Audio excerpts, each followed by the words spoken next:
last one. You don't know nothing about this. Nothing. So, what if you were trying to divorce somebody? Okay, let me take a step back. So, you are a man married to a woman. You have a 4-year-old child. Y'all have a little bit of bread, so y'all get an au pair. That's what it's called, right? Like yeah, au pair. Yeah, from Brazil. Okay. Cool. You get the au pair from Brazil. The au pair, you and the au pair start breaking it down together. And I don't mean breaking down to y'all start kicking it. And y'all start a thing. Yeah. A thing. So you and her been kicking it for a little bit over a year. And y'all decided y'all want to be together. Right? Decide y'all want to be together. And then you also decide divorce is not an option for you. Nah, it's not an option. Too much. I don't want to do no child support. I don't want to do none of that, though. We're going to have to off her. You are also a federal agent. So you concoct the perfect crime. Listen, no, Dom, you this is the beginning, my G. I'm going to play a little small video, but it's not going to get into what I'm going to get into the nitty-gritty with this. So you and the au pair, the Brazilian au pair woman, y'all make a because you want to make a perfect crime because he knows how these crimes are investigated. They make her an S&M profile, a fetish S&M profile, right? And make it saying like, I want to be basically graped and all these different things on your profile.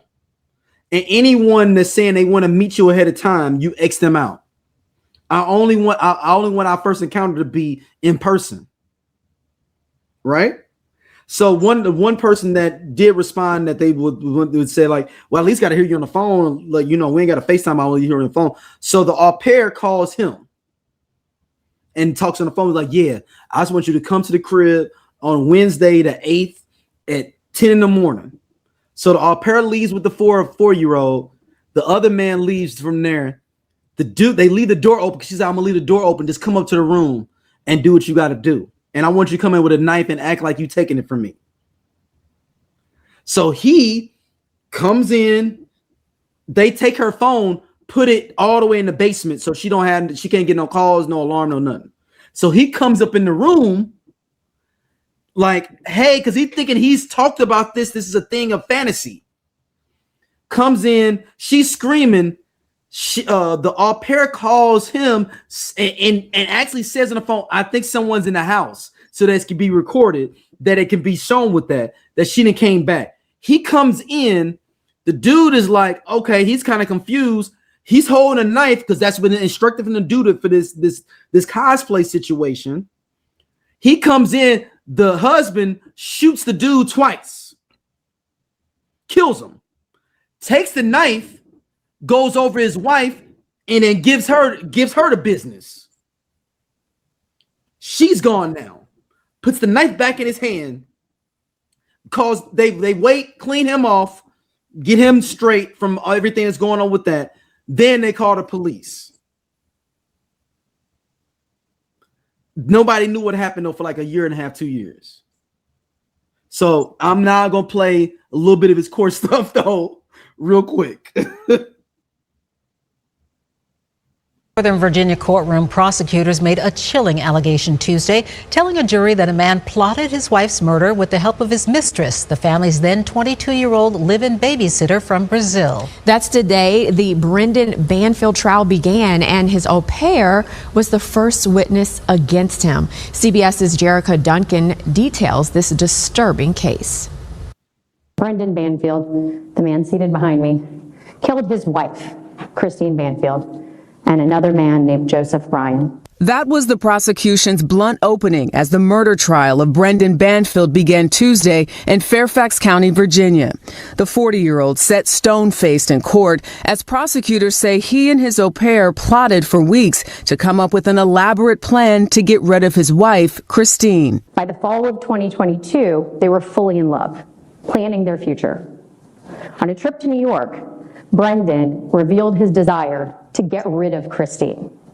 Divorce was not an option for him. Police say Banfield fatally stabbed his wife and lured a stranger, Joseph Ryan, to the family's home, planning to frame Ryan for the crime. Prosecutors say Banfield created a profile on a sexual fetish site posing as his wife. He allegedly invited Ryan to the home for a sexual role-play scenario. The au pair, 25-year-old Juliana Magais, testified that Banfield wanted his wife out of the picture. Did he tell you what he wanted to do? Yes, What did he say? he mentioned his plan to get rid of her. According to prosecutors, on February 24th of 2023, while in the bedroom, Banfield shot Ryan in the head and stabbed Christine, his wife, repeatedly, and directed Magais, the au pair, to fire a second shot into Ryan's chest. Magais pleaded guilty to a lesser count of involuntary manslaughter in 2024 after agreeing to cooperate with prosecutors and is now their key witness.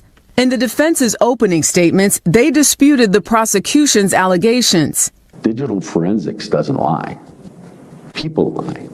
Defense attorneys argue digital evidence will show Christine herself communicated with Ryan. The defense accuses investigators of pressuring the au pair into testifying. Banfield is charged with aggravated murder in both deaths, along with child abuse and felony child cruelty, because keep in mind, his 4-year-old daughter was inside the house when all of this happened. He faces life in prison if convicted. Jerika Duncan, CBS News. So fast forward for you, Dom. He just got convicted this week. Wait a second. He got convicted for all this week. Dude, tell me, he was a federal agent. Like, dude, think about, you made a profile for your wife and like basically got another dude involved thinking it's going to be some kind of, fetish thing or whatever. And like they all, like, because people were responding to the ad, or the instant message or like her profile saying like, yeah, but can we meet up before? Like everybody kept saying like, can we meet up before? I don't feel comfortable like doing this fetish role play unless we at least meet each other like for coffee or something. And it's like they wouldn't respond to people that said that if you want to meet up before.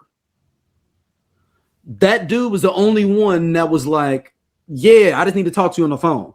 And that's when the au pair called him, talked to him on the phone, and like, yeah, just come on. I'm gonna leave the door open, just come in. I want to be spicy like that. They told him I wanted to be spicy like that to make it more exciting by me not knowing or seeing who you are like that. Dude. First of all, when I showed that man, I was like, that is not a 40-year-old man. That is like a 50-year-old man. Number one. Number two, I'm just like, so when he came in the house, my question is, so they hear her screaming upstairs. So she walking up like, okay, that's what they were saying. Like, don't matter if I'm screaming or not, though. Come up there and act like you're doing whatever, though. But don't, that's like knifing that you're gonna like have sex with me. Wow. Okay. So then he comes in like he a savior,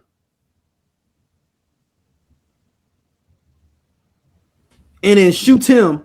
And now you're going to jail for life because you're an idiot and you just didn't want to get divorced. There's no perfect crime, Dom. And and this dude thought it was a federal agent to get this woman out the way, though. It's deeper than that stuff too. If people want to get into the weeds with it, but man, this man, like that's wild to think about. You literally set up your wife with a profile, had another man, you brought another person into it that's thinking it's some fetishized thing for them, like it's Dom, as you say, no kink shaming here, but he's thinking that it's just some role playing thing and someone's consenting to. They got his wife's picture on there, the whole nine.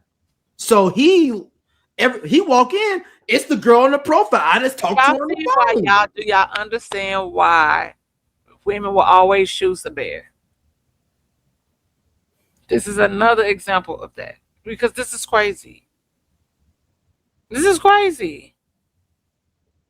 And I'm like, dude, and even though I feel sorry for the dude because he's thinking he's doing a fetishized cosplaying thing. He really wasn't going to do anything to her. It's just like, she wanted like this fantasy. Because that's also a huge thing in the community. That's like, so he's just thinking like, oh, that's what's up. This is gonna be dope. I'm talking to him on the phone, but he's talking to the au pair on the phone, not her. And you coming in and you like, oh man, it's gonna be kind of dope. And then she's screaming out her lungs, and then the au pair is coming in with the kids saying, "Is someone up there?" And then the old dude come in, run up the steps, and pop you twice. Dog. And then your wife thinking about the crazy thing. So your wife thinking you saved her in your mind. So the wife thinks you saved her in her mind, and you go over and you take the knife out of his hand, and then you stab her to death. Think about your wife, what she thinking. She's like, oh my God, my husband saved me. But you coming in with the knife, and then you just stab her to death. I am shook. Like I'm still. It is never that deep. Get a fucking divorce, man. He ain't believing that. That wasn't the part of his. But how come, like Lacey? You remember Lacey Peterson? Yep. Same thing. It's always something like that. And you know what? I just can't. I want to say one thing before we wrap up. Hey y'all, if you like what you see here on Everyone Needs an Aquarius, be sure to hit that button right there. It'll take you to more clips, and be sure to like, subscribe, and share our podcast. See you back next time.